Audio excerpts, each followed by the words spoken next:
Good morning, students. So it's back in the counselling room and some of you might be having some worries. So today I thought I would read you this book, The Huge Bag of Worries. Some of you might have heard it before, but you can never read it too many times. Okay, The Huge Bag of Worries by Virginia Ironside.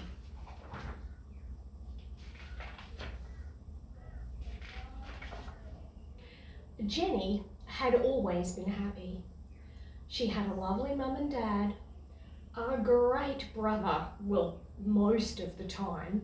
She had a best friend at school and she liked her teacher. And then, of course, there was Loftus, and there he is. But recently, she had been getting gloomier and gloomier. She worried that she was getting too fat. She worried that Loftus had fleas and that her best friend was going away.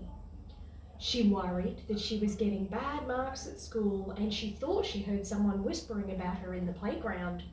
She worried when her mum and dad had an argument. She even worried about wars and bombs.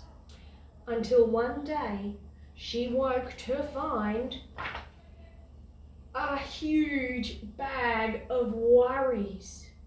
The bag followed her everywhere, to school, to swimming, to the toilet, and it stuck by her even when she was watching TV. She tried ignoring it, but it didn't work. She tried throwing it away, but it always came back. She tried to lock it out of the house, but when she got back to her bedroom, there it was waiting for her. It climbed up the drain pipe. It was like a horrible shadow she could not get rid of. What could she do? She asked her brother for help, but he was busy with his computer game, and all he said was, "I don't know what you're talking about. I don't have any worries."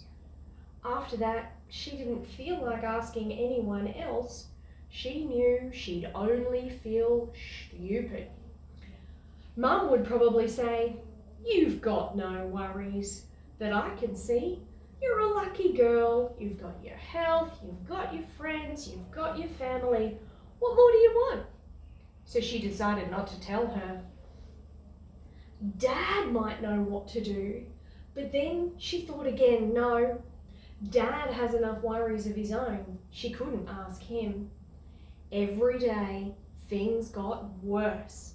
The bag got bigger and bigger. She couldn't sleep because it kept tossing and turning beside her all night. To make matters worse, the bag dragged around her feet so much when she was walking to school that she was late and her teacher got cross. Jenny couldn't tell her what had happened, and anyway, she knew what her teacher would say. "You've got too many worries. In future, leave that bag at home." When Jenny told her best friend about the bag, she suggested Jenny lock it in the cupboard and try not to think about it. That's what I do. But it just didn't work. Even Loftus couldn't help. He tried his best and barked like mad, but the bag stood its ground.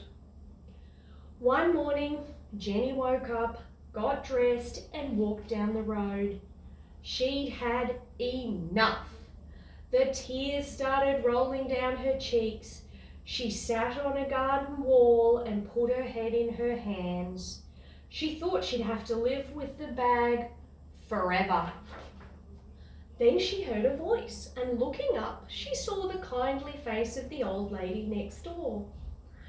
"Goodness," said the old lady, "what on earth is that huge bag of worries?"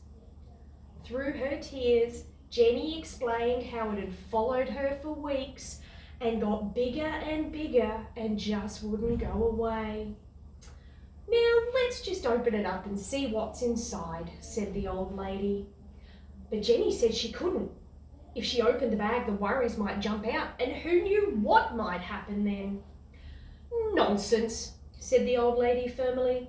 There's nothing a worry hates more than being seen. If you ever have any worries, however small, the secret is to let them out slowly, one by one, and show them to someone else. They'll soon go away. So Jenny opened the bag. The old lady sorted the worries into groups. Jenny was astonished to see how small they looked when they were out in the open. Half the worries disappeared because lots of worries just hate the light of day. Poof! As for the rest, the old lady put some in her shopping basket to deal with herself. Some she sent packing because she said they belonged to other people. Some for Mum, some for Dad. Some she just blew a kiss to. And some she said were worries that everyone had, even Jenny's family, her friends, and her teacher. As for the bag, they tossed it. And that, my friends, is the end of the story. So, today, maybe you guys can talk to your mum or your dad about some of the worries that you have, because we all have worries every day. That's all for now. Bye!